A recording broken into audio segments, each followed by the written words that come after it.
यदि आपका tube block है, फैलोपियन ट्यूब ब्लॉक है, चाहे दोनों ट्यूब ब्लॉक हो चाहे एक ब्लॉक हो, उसके बारे में आपको जानकारी कब मिलेगी?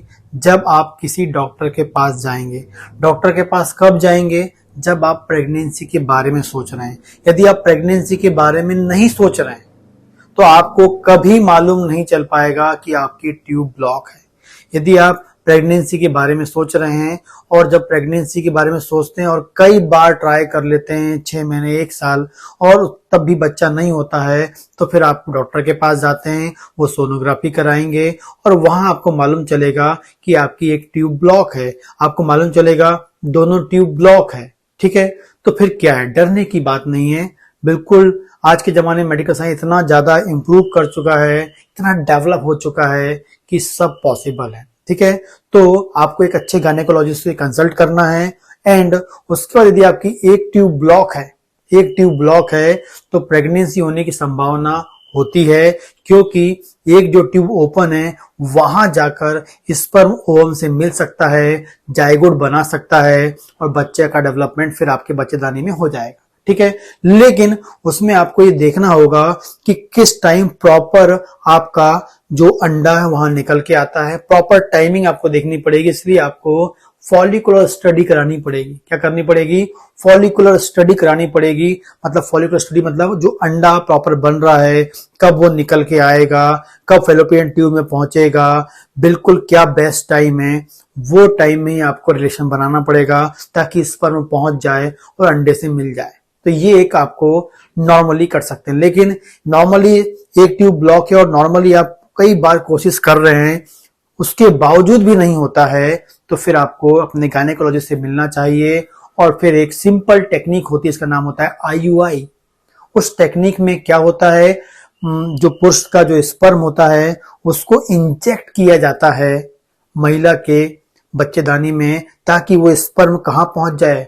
ट्यूब के पास पहुंच जाए। तो इसमें क्या करते हैं, जो पुरुषों का स्पर्म लिया जाता है, ठीक है, और उसको प्रॉपरली फ्रेश करके, उसको प्रॉपरली वॉश करके उसको इंजेक्टेबल फॉर्म में इंजेक्ट करते हैं। लेकिन साथ में उस महिला का लगातार फॉलिकुलर स्टडी करते हैं।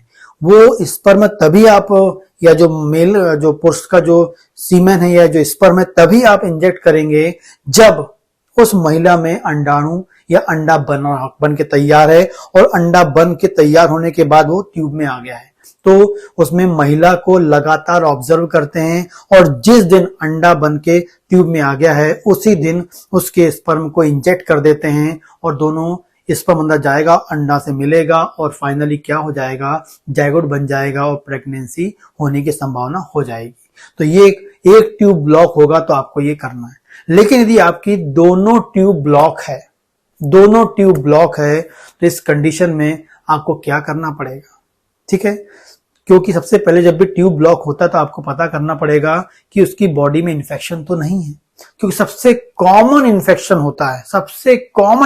होता है ट्यूबरकुलोसिस, टीबी की बीमारी, बच्चेदानी की टीबी की बीमारी, फैलोपियन ट्यूब में टीबी की बीमारी, वहां पर कई कॉमन मिल जाती है। खासकर इंडिया की बात करें, इंडिया में बहुत कॉमनली ये वाली बीमारी मिलती है।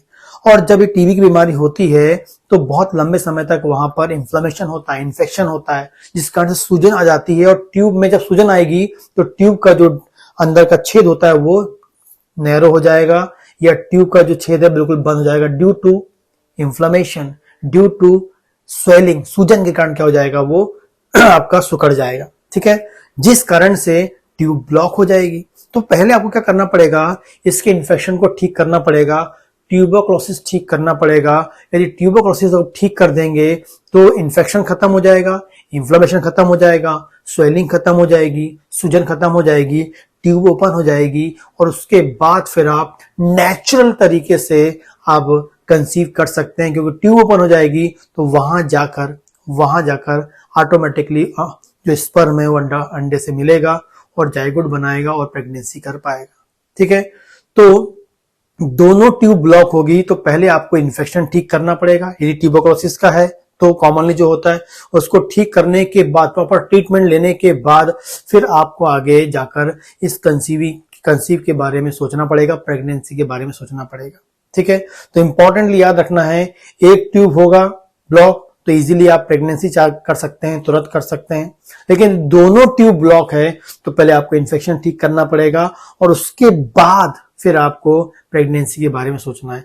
लेकिन इन्फेक्शन ठीक का यदि आप ट्रीटमेंट कर रहे हैं और उसके बाद ट्यूब ब्लॉक आपकी ओपन नहीं हो रही है, मतलब ट्यूब ब्लॉक ही ओपन ही नहीं हो पा रही, दोनों ट्यूब ब्लॉक है, तो फिर आपको IVF टेक्निक का यूज करना पड़ेगा। क्योंकि ट्यूब ब्लॉक है तो स्पर्म और ओवम तो मिल ही नहीं पाएंगे। जो हमारे शरीर के अंदर काम होता है महिलाओं में स्पर्म ओवम मिलने के लिए जो ट्यूब होती है वहां मिलते हैं, यदि वो मिल ही नहीं पाएंगे तो जाइगोट कैसा बनेगा। दोनों ट्यूब ब्लॉक है, ट्रीटमेंट कराने के बाद भी तो फिर आपको करना पड़ेगा IVF टेक्निक वो होती है जिसमें जो ट्यूब वाला जो काम है वो आप बाहर लेबोरेटरी में आप करेंगे और उसके बाद उसको आप क्या कर देंगे, वो जायगोट को इम्प्लांट कर देंगे वो आप बच्चेदानी के अंदर। तो जो फेलोपियन ट्यूब का काम है वो आप बाहर करवाएंगे, वो ट्यूब आपकी खराब है, इसलिए फिर आपको IVF लेना पड़ेगा, ठीक है। या उससे पहले कई बार IUI टेक्निक भी आप ले सकते हैं, ठीक है। IUI से फिर नहीं होगा तो फिर आपको IVF की ओर जाना पड़ेगा, ठीक है। लेकिन दोनों ट्यूब ब्लॉक हैं तो IVF में जाना पड़ेगा, IUI वहां काम नहीं करेगी। दोनों ट्यूब ब्लॉक हैं तो IUI कैसे काम करेगी, इस फॉर्म में जाएगा ही नहीं, इसलिए आपको फिर IVF लेना पड़ेगा, बाहर जाकर ही इसको लेबोरेटरी में ही उसको जाइगोट फर्टिलाइज करवाना पड़ेगा, ठीक है। तो इस प्रकार से दोनों कंडीशन में एक ट्यूब ब्लॉक है और एक कैसी है, ओपन है, तब भी आप प्रेगनेंसी कर सकते हैं, और दोनों ब्लॉक है तब भी आप प्रेगनेंसी कर सकते हैं IVF के द्वारा, क्योंकि मेडिकल साइंस बहुत अधिक डेवलप हो चुका है। लेकिन इसके लिए आपको प्रॉपर एक गाइडेंस एक डॉक्टर को फॉलो करना पड़ेगा, गायनेकोलॉजिस्ट को, ठीक है, और उससे मिलकर आप ये सब कर सकते हैं।